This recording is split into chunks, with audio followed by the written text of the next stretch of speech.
Hello అండి, అందరికీ నమస్తే. నేను మీ Gaurav Krishna. Welcome back to our channel ball poster. ఏంటంటే రాబోయే 2-3 సంవత్సరాల్లో పాన్ ఇండియా చైర్ కోసం ఆ గేమ్ మొదలవబోతుందా? పాన్ ఇండియా చైర్ కోసం మన సౌత్ హీరోలో పోటీ పడుతున్నారా అంటే అవుననే సమాధానం వినిపిస్తుంది. మనం చూసుకున్నట్టయితే 2015లో ఏదైతే బాహుబలి వచ్చిందో, బాహుబలి తర్వాత ఇప్పటి వరకు మాక్సిమం ఆ చైర్ ఒక్కరి దగ్గర ఉంది. ఎవరు ఒప్పుకున్నా ఒప్పుకుపోయినా అది ప్రభాస్ గారికి సొంతం. ఇప్పటి వరకు ప్రభాస్ గారి పాన్ ఇండియాలో నెంబర్ 1 పొజిషన్లో ఉన్నారు. అయితే రాబోయే 2-3 సంవత్సరాల్లో ఈ పాన్ ఇండియా కోసం ఆ చైర్ కోసం మన హీరోలు పోటీ పడుతున్నారా అంటే అవునని సమాధానం వినిపిస్తుంది. మరి బాలీవుడ్ పరిస్థితి ఏంటంటే బాలీవుడ్ పరిస్థితి ఆల్మోస్ట్ అవుట్ అయిపోయినట్టే. ఎందుకంటే ఇప్పుడు బాలీవుడ్ నుంచి 1000 కోట్లు కొట్టగల హీరో ఎవరు అంటే ఓన్లీ ఫస్ట్ వినిపించేది షారుఖ్ ఖాన్ పేరే. షారుఖ్ ఖాన్ ఇప్పుడు డిసెంబర్లో మనకు కింగ్ మూవీ వస్తుంది. అది 1000% అది 1000 కోట్లు కొట్టే సినిమా. ఎందుకు అంటే అక్కడ సిద్ధార్థ్ అన్న డైరెక్టర్ ఆల్రెడీ పఠాన్ మూవీతో 1000 కోట్లు అందుకోవడం జరిగింది. దాంతోపాటు ఫుల్ యాక్షన్ మూవీగా రావడం జరుగుతుంది. అలాంటి కంటెంట్ బేసిక్గా నార్త్ ఆడియన్స్కి ఎక్కువగా ఇష్టం. అందులో షారుఖ్ ఖాన్ చేస్తే ఇంకా వాళ్ళు ఎగబడి చూస్తారు. మనము పఠాన్ చూసాం, జవాన్ చూసాం ఎగ్జాంపుల్గా. సో ఏంటంటే ఆ సినిమా 1000 కోట్లు అందుకునే సినిమా. తర్వాత షారుఖ్ ఖాన్ లైనప్లో ఏ సినిమా ఉందంటే ఆయన లైనప్లో ఏ సినిమాలు పెట్టుకోలేదు. ఎందుకంటే ఒక 2-3 సంవత్సరాలు ఇండస్ట్రీ నుంచి ఆయన రెస్ట్ తీసుకొని కొన్ని దేశాలు తిరుగుదామని చెప్పి ఆయన అనుకుంటున్నాడు. సో ఏంటంటే వెకేషన్ లాగా అనమాట. ఒక 2-3 సంవత్సరాలు రెస్ట్ తీసుకుందాం అనుకుంటున్నాడు.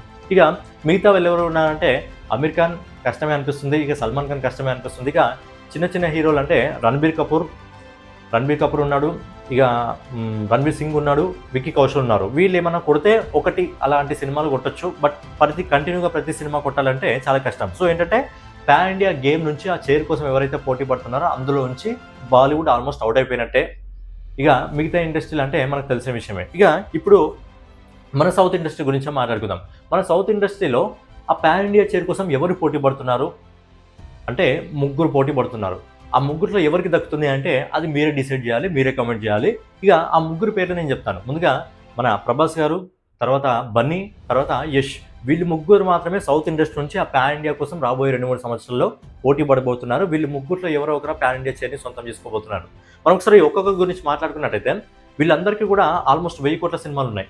ప్రభాస్ ఆల్రెడీ బాహుబలి 2తో 1800 కోట్లు అందుకోవడం జరిగింది. మధ్యలో కొద్దిగా గ్యాప్ వచ్చింది. తర్వాత మళ్ళీ కల్కి సినిమాతో 1000 కోట్లు అందుకోవడం జరిగింది. తర్వాత మన బన్నీ వచ్చేసి పుష్ప 2తో మొదటి సినిమాతోనే 1800 కోట్లు అందుకోవడం జరిగింది. అంటే ఒక సినిమాతో 1800 కోట్లు అందుకోవడం జరిగింది. దాని తర్వాత మళ్ళీ నెక్స్ట్ టైం సినిమా రాలేదు. ఇక నెక్స్ట్ వచ్చేసి యష్ కూడా సేమ్ KGF 2తో దాదాపుగా 1200 కోట్ల వరకు అందుకోవడం జరిగింది. ఆ తర్వాత ఏ సినిమా రాలేదు. అయితే ఇప్పుడు వీళ్ళ లైనప్ చూస్తుంటే ఈ ముగ్గురు లైనప్ కూడా చాలా అంటే చాలా సాలిడ్గా ఉంది. ఈ ముగ్గురు కూడా తర్వాత రాబోయే అన్ని సినిమాలు 1000 కోట్ల సినిమాలే. అందుకే పాన్ ఇండియా గేమ్ అనేది చాలా అంటే చాలా ఇంట్రెస్టింగ్గా మారబోతుంది. ఆ చైర్ వీళ్ళలో ఎవరు దక్కించుకుంటారా అనేది కూడా చాలా ఇంట్రెస్టింగ్గా మారబోతుంది. ఎందుకంటే ఒక్కొక్కరి గురించి మాట్లాడుకున్నట్టయితే మన ప్రభాస్ గారు ప్రజెంట్ ఆయన తీస్తున్న సినిమా, ఫస్ట్ వచ్చే సినిమా మనకు కనిపించే సినిమా ఏంటంటే ఫౌజీ సినిమా ఒక పీరియాడిక్ డ్రామాగా రాబోతుంది. అది సినిమా బాక్స్ ఆఫీస్ దగ్గర వచ్చినప్పుడు ఖచ్చితంగా ఆ సినిమా 1000 కోట్ల గ్యారంటీ సినిమా ఫౌజీ సినిమా. ఎందుకంటే ఫస్ట్ టైం ఒక జవాన్గా మనం ప్రభాస్ గారిని చూస్తున్నాం కాబట్టి అది 1000 కోట్ల సినిమా. ఆ తర్వాత మార్చి 5వ తారీఖున మనకి స్పిరిట్ వస్తుంది. స్పిరిట్ సినిమా కూడా Sandeep Reddy Vanga already Animal మూవీతోనే almost 900 కోట్లను టచ్ చేయడం జరిగింది. దాంతోపాటు మన ప్రభాస్ గారు ఉన్నారు, ఇంకా వైల్డ్గా చూపించబోతున్నారు, ఒక యాంగ్రీ కాప్గా చూపించబోతున్నారని. అది 1000 కోట్లు కాదు 1500 కోట్ల వరకు ఈజీగా చోరుకోగలదు. సో ఏంటంటే ఇక్కడ ఫౌజీ ఇంకా స్పిరిట్ కూడా గ్యారంటీగా 1000 కోట్ల పైన వసూలు చేస్తాయి. తర్వాత కల్కి పార్ట్ 2 ఆల్రెడీ కల్కి పార్ట్ 1 1000 కోట్లు అందుకోవడం జరిగింది. కల్కి పార్ట్ కూడా 1000 కోట్లు అందుకుంటుంది. ఎందుకంటే ఆ విజువల్ వండర్ ఏదైతే క్రియేట్ చేయడం జరిగిందో అది ఆల్రెడీ చాలా అద్భుతంగా క్రియేట్ చేయడం జరిగింది నాగశ్విన్. కాబట్టి కల్కి పార్ట్ 2 కూడా ఈజీగా 1000 కోట్లు అందుకోవడం జరుగుతుంది. నెక్స్ట్ వచ్చేసి సలార్ పార్ట్ 2 ఉన్నంత క్రేజ్ నాకు తెలిసి ఇప్పట్లో ఉన్న సినిమాల్లో వేరే సినిమాలకు ఏ సినిమాలకు లేదు. అండ్ ప్రభాస్ గారి సినిమాల్లో కూడా సలార్ పార్ట్ 2 ఉన్నంత క్రేజ్ స్పిరిట్ కూడా లేదు. అంత క్రేజ్ ఉంది సలార్ పార్ట్ 2కి. సో సలార్ పార్ట్ 2 వచ్చిన రోజు కూడా ఖచ్చితంగా బాక్స్ ఆఫీస్ విధ్వంసం అంటే ఏంటో క్రియేట్ అవుతుంది. అంటే ఓవరాల్గా ఫౌజీ, స్పిరిట్, కల్కి ఇంకా ఎండింగ్ సలార్ 2 ఈ 4 సినిమాలు గ్యారంటీగా 1000 కోట్లు అందుకునే సినిమాలు. అంటే ప్రభాస్ గారి నెక్స్ట్ లైనప్లో ఉన్న 4 సినిమాలు కూడా 1000 కోట్లను గ్యారంటీగా అందుకునే సినిమాలే. ఇది బాక్స్ ఆఫీస్ దగ్గర చాలా ఇంట్రెస్టింగ్గా మారబోతుంది. ఇక నెక్స్ట్ వచ్చి మన బన్నీ గురించి తీసుకుందాం. బన్నీ ఆల్రెడీ పుష్ప 2తో 1800 కోట్లు అందుకోవడం జరిగింది. తర్వాత ఏ సినిమా రాలేదు. ఇప్పుడు రాకా సినిమా రాబోతుంది. బట్ రిలీజ్ డేట్ ఎప్పుడు అనేది ఇంకా అనౌన్స్మెంట్ చేయలేదు. అండ్ రాకా సినిమా ఖచ్చితంగా ఈ సినిమా కూడా పాన్ వరల్డ్ సినిమాగా రూపొందుతుంది. కాబట్టి ఈ సినిమా కూడా బాక్స్ ఆఫీస్ దగ్గర 1000 కోట్లు గ్యారంటీ. ఎందుకంటే ఒక డిఫరెంట్ ప్యాటర్న్ని ఇప్పటివరకు ఇండియాలో క్రియేట్ చేయని ఒక కొత్త వండర్ని వీళ్ళు క్రియేట్ చేయబోతున్నారు. కాబట్టి ఇది కూడా 1000 కోట్ల గ్యారంటీ సినిమా అని చెప్పుకోవచ్చు. తర్వాత AA23 Lokesh Kanagaraj dream project అంటున్నారు. దాంతోపాటు కళానిధి మారన్ ప్రొడ్యూసర్ కాబట్టి బడ్జెట్లో ఎక్కడ కూడా తగ్గేదే ఉండదు. సో ఏంటంటే ఈ ప్రాజెక్ట్ని కూడా వాళ్ళు ఏదైతే ఒక చిన్న గ్లిమ్స్ లాగా రిలీజ్ చేయడం జరిగిందో చాలా డిఫరెంట్గా ఉంది అందులో బన్నీ రోల్. సో ఏంటంటే ఇది కూడా మాక్సిమం మనం 1000 కోట్లు గ్యారంటీ సినిమా అని చెప్పుకోవచ్చు. ఆ తర్వాత పుష్ప 3 అయితే మనం చెప్పాల్సిన అవసరం లేదు. అది 1000 కోట్ల సినిమా కాదు, ఏకంగా 2000 కోట్ల సినిమా. అది చెప్పాల్సిన అవసరం లేదు, 2000 కోట్ల సినిమా అది. సో ఏంటంటే పుష్ప 2కి ఆల్రెడీ 1800 కోట్ల కమాయించడం జరిగింది. అండ్ పుష్ప 2కి పుష్ప అనే క్యారెక్టర్కే మొత్తం ఇండియా వైజ్గా ఓ రేంజ్ ఫ్యాన్ ఫాలోయింగ్ ఉంది. ఇప్పటికీ ఇలా అంటే కథ మొత్తం ఊగిపోతుంది. ఇప్పటికీ మన ప్లేయర్స్ కూడా మన మెయిన్గా నితీష్ కుమార్ రెడ్డి, ఇషాన్ కిషన్ వీళ్ళందరూ కూడా ఇదే సైన్ చేస్తున్నారు ఇప్పటికి కూడా. సో ఏంటంటే తగ్గేదేలే అని చెప్పి. సో ఏంటంటే పుష్ప 3 వచ్చినప్పుడు కూడా కలెక్షన్స్లో బాక్స్ ఆఫీస్ దగ్గర అస్సలు తగ్గదు. ఇక ఇంకో సినిమా ఏంటంటే సందీప్ రెడ్డి వంగ. సో సందీప్ రెడ్డి వంగతో ఏదైతే సినిమా రాబోతుందో బన్నీ తర్వాత టీ సిరీస్ అదే ఉంటుంది ఖచ్చితంగా. ఎందుకంటే టీ సిరీస్ మెయిన్ ఎవరైతే ప్రొడ్యూసర్ భూషణ్ కుమార్ ఉన్నారో భూషణ్ కుమార్ కూడా ఇంతకుముందు తెలియజేయడం జరిగింది. ఏదైతే స్పిరిట్ మూవీ తీసిన తర్వాత, ఎనిమల్ పార్క్ తీసిన తర్వాత ఇదే బన్నీతోనే మూవీ ఉంటుందని చెప్పి. అంటే బన్నీ లైనప్లో నెక్స్ట్ 4 సినిమాలు ఏవైతే ఉన్నాయో రాక, 8823, పుష్ప 3, ఇంకా సందీప్ రెడ్డి వంగ, ఈ 4 సినిమాలు కూడా 1000 కోట్ల సినిమాలే. అంటే గ్యారంటీగా ఈ 4 1000 కోట్ల సినిమాలే. అంటే ప్రభాస్ గారికి నెక్స్ట్ లైనప్లో 4 సినిమాలు 1000 కోట్ల సినిమాలే ఉన్నాయి. అండ్ ఇప్పుడు బన్నీ లైనప్లో 4 సినిమాలు కూడా 1000 కోట్ల సినిమాలే ఉన్నాయి. సో ఏంటంటే ఈ పాన్ ఇండియా గేమ్ అనేది ఇంట్రెస్టింగ్గా మారింది. సో ఈ ఇంట్రెస్టింగ్ గేమ్లో ఇంకొకరు ఎవరు ఎంటర్ అవుతున్నారంటే యష్ ఏంటంటే చాలా మాస్టర్ మైండ్తో చాలా అంటే ప్రాపర్గా ఒక సినిమా అయిపోయేంత వరకు ఇంకో సినిమాని నెక్స్ట్ లైన్లో పెట్టట్లేదు. ఏదైతే ప్రజెంట్ KGF 2తో ఆల్రెడీ 1000 కోట్లు అందుకోవడం జరిగింది. ఇప్పుడు నెక్స్ట్ వచ్చేసి టాక్సిక్ జూన్ 4వ తారీఖు రిలీజ్ అవుతుంది. అది కూడా 1000 కోట్లు గ్యారంటీ సినిమా. అది ఎందుకంటే ఆ సినిమా సబ్జెక్ట్ చూస్తేనే అర్థమవుతుంది, విజువల్స్ చూస్తేనే మనకు అర్థమవుతుంది. అది గ్యారంటీగా 1000 కోట్ల సినిమా. బట్ అది సింగిల్ పార్ట్లో వస్తుందా 2 పార్ట్లో వస్తుందా అని కన్ఫర్మేషన్ లేదు.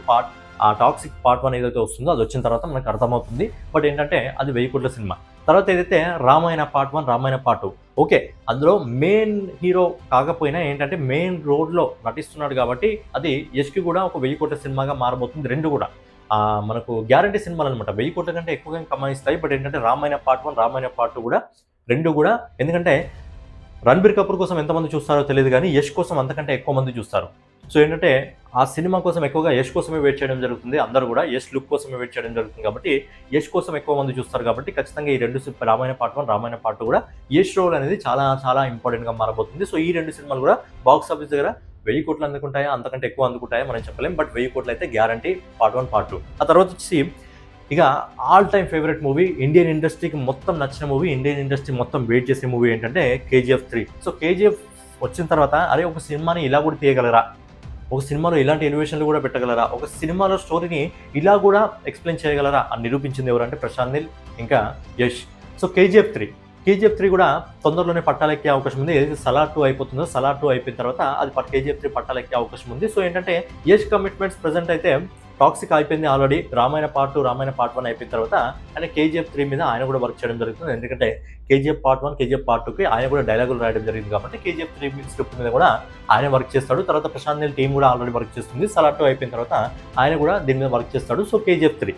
సో ఏంటంటే యష్ లైనప్లో కూడా 4 సినిమాలు గ్యారంటీగా నెక్స్ట్ 1000 కోట్ల సినిమాలు.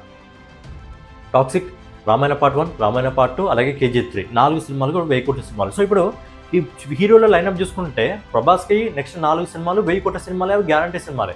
బన్నీకి నెక్స్ట్ 4 సినిమాలు 1000 కోట్ల సినిమాలు గ్యారంటీ సినిమాలే. యష్కు కూడా నెక్స్ట్ 1000 కోట్ల సినిమాలు 4 సినిమాలు గ్యారంటీ సినిమాలే. సో ఏంటంటే సౌత్ ఇండస్ట్రీనే పోటీ పడబోతుంది ఆ నెంబర్ 1 చైర్ కోసం. ఇప్పటివరకు బాలీవుడ్తో కాన్లతో పోటీ పడడం జరిగింది ప్రభాస్ దాదాపుగా 2015 నుంచి. కాకపోతే ఇప్పుడు ఏంటంటే మన వాళ్ళే పోటీ పడిపోతున్నారు అంటే అవుననే సమాధానం అనిపిస్తుంది. ఇది ఇక్కడే ఆగిపోతుందా అంటే ఒక 2-3 సంవత్సరాలు మాత్రము ఇక్కడే వీళ్ళతోనే నడుస్తుంది. కానీ ఆ తర్వాత మహేష్ బాబు ప్రజెంట్ వారణాసి తీస్తున్నాడు రాజమౌళి గారితో. తర్వాత సందీప్ రెడ్డి వంగ అని ఒక పేరు వినిపిస్తుంది. మరి తర్వాత ఆయన ఎవరితో తెలుస్తారని తెలియదు. ఎన్టీఆర్ ప్రజెంట్ ప్రశాంత్ నీల్తో డ్రాగన్ పార్ట్ 1, డ్రాగన్ పార్ట్ 2 తీస్తున్నాడు. అవి రెండు కూడా ఆల్మోస్ట్ 1000 కోట్ల సినిమాలే. తర్వాత దేవర పార్ట్ 2 ఉంది. దేవర పార్ట్ 1 ఆల్మోస్ట్ 400 కోట్ల వరకు వసూలు చేయడం జరిగింది. అది కూడా 1000 కోట్లకు పైగా వసూలు చేసే అవకాశాలు ఉన్నాయి. ఇక నెక్స్ట్ వచ్చేసి రామ్ చరణ్ ఆల్రెడీ పెద్ద గేమ్ చేంజర్తో కొంచెం వెనక్కి తగ్గడం జరిగింది. మరి పెద్ద మూవీ ఆల్రెడీ వస్తున్న సాంగ్స్ కానివ్వండి, గ్లిమ్స్ కానివ్వండి ఆడియన్స్ నుంచి మంచి రెస్పాన్స్ తెచ్చుకోవడం జరుగుతుంది. కాబట్టి ఆ కంటెంట్ మాత్రం ఆడియన్స్ కనెక్ట్ అయితే అది కూడా 1000 కోట్లను కొడుతుంది. తర్వాత మళ్ళీ సుకుమార్ గారి డైరెక్షన్లో ఒక సినిమా ఉంది కాబట్టి 1000 కోట్లను కొడుతుంది. అంటే రాబోయే కాలంలో సౌత్ ఇండస్ట్రీ నుంచే, స్పెషల్గా మన తెలుగు ఇండస్ట్రీ నుంచి ప్రతి హీరో కూడా 1000 కోట్లను టార్గెట్లో పెట్టుకొని రాబోతున్నాడు. కాబట్టి ఈ పాన్ ఇండియా గేమ్ అనేది మెయిన్ తెలుగు హీరోల మధ్య మాత్రమే నడవబోతుంది.